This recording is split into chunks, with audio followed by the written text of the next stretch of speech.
नमस्कार, आप देख रहे हैं सौगंध टीवी और मैं हूं आपके साथ आशा शर्मा।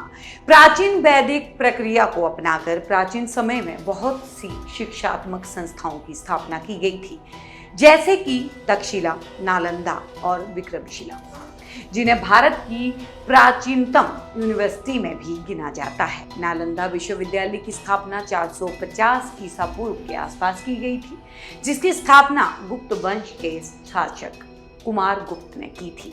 ऐसा कहा जाता है कि इसके लिए हर्षवर्धन ने भी दान दिया था।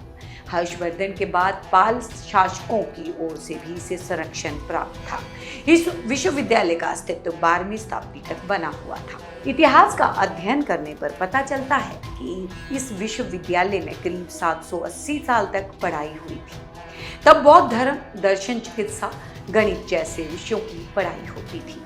ऐसी मान्यता है कि महात्मा बुद्ध ने कई बार इस विश्वविद्यालय का दौरा किया था और यही वजह है कि 5वीं से 12वीं शताब्दी के बीच यहाँ बौद्ध शिक्षा की भी शुरुआत की गई थी।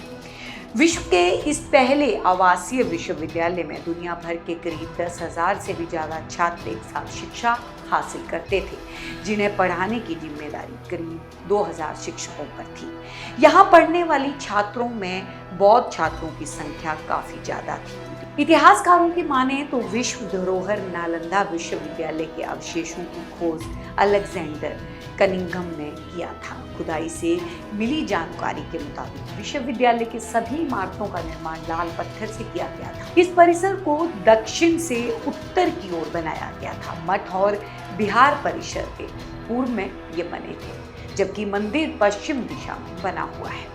अभी भी इस परिसर में 2 मंजिली इमारत है। ये इमारत परिसर के मुख्य आंगन के पास बना हुआ है।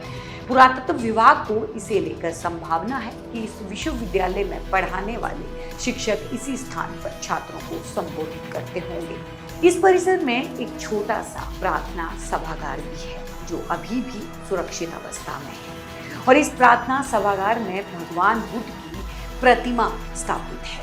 हम सभी जानते हैं कि एक समय में भारत को सोने की चिड़िया कहा जाता था और यही वजह थी कि यहाँ कई मुस्लिम आक्रमणकारियों का आना जाना लगा रहा था और उसी में से एक था तुर्की का शासक मोहम्मद बिन बख्तियार खिलजी। उस वक्त भारत पर खिलजी का ही राज था।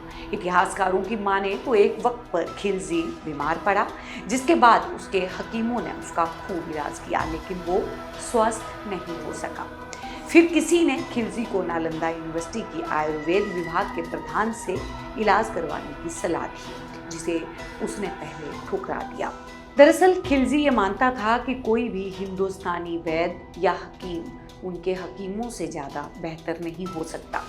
आखिरकार अपने सलाहकारों की राय पर खिलजी इलाज के लिए तैयार तो हो गया, लेकिन उसने एक शर्त रख दी, वो किसी भारतीय का दवा का इस्तेमाल नहीं करेगा। यही नहीं, आचार्य को ये भी कहा गया कि अगर वे ठीक नहीं हुए तो आचार्य की हत्या करवा दी जाएगी। आचार्य ने खिलजी की शर्त को मानते हुए उनका उपचार किया और अगले दिन उनके पास कुरान लेकर गए। खिलजी से कहा कि कुरान के इस पृष्ठ को पढ़िए, आप ठीक हो जाएंगे। खिलजी ने आचार्य की बात को मानते हुए कुरान को पढ़ा और वो ठीक हो गए। खिलजी को अपने ठीक होने की खुशी तो हुई, लेकिन उन्हें इस बात का गुस्सा था कि भारतीय वैद्य के पास हकीमों से ज़्यादा ज्ञान क्यों है। आचार्य और बौद्ध धर्म का एहसान मानने की बजाय खिलजी ने गुस्से में सन 1199 में नालंदा विश्वविद्यालय को आग लगवा दी। विश्वविद्यालय में जितनी भी किताबें थी, सब में आग लगी थी और वे किताबें लगभग 3 महीने तक जलती रही थी। खिलजी ने उस विश्वविद्यालय के हजारों धर्माचार्य और बौद्ध भिक्षुओं को भी मार डाला था। जिस खिलजी को आचार्य ने बचाया, उसी खिलजी ने नालंदा विश्वविद्यालय का नामो निशान मिटाकर रख दिया था। तो ये थी विश्व भर में प्रसिद्ध नालंदा विश्वविद्यालय की करुण कहानी।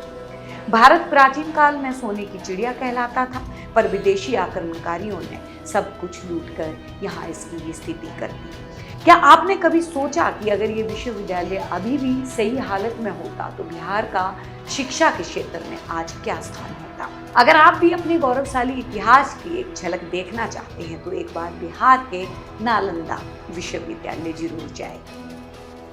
फिलहाल के लिए इस खबर में इतना ही। आगे की तमाम खबरों के लिए जुड़े रहे हमारे साथ। देखते रहिए सौगंध टीवी। आप देख रहे हैं सौगंध टीवी, सौगंध वतन की।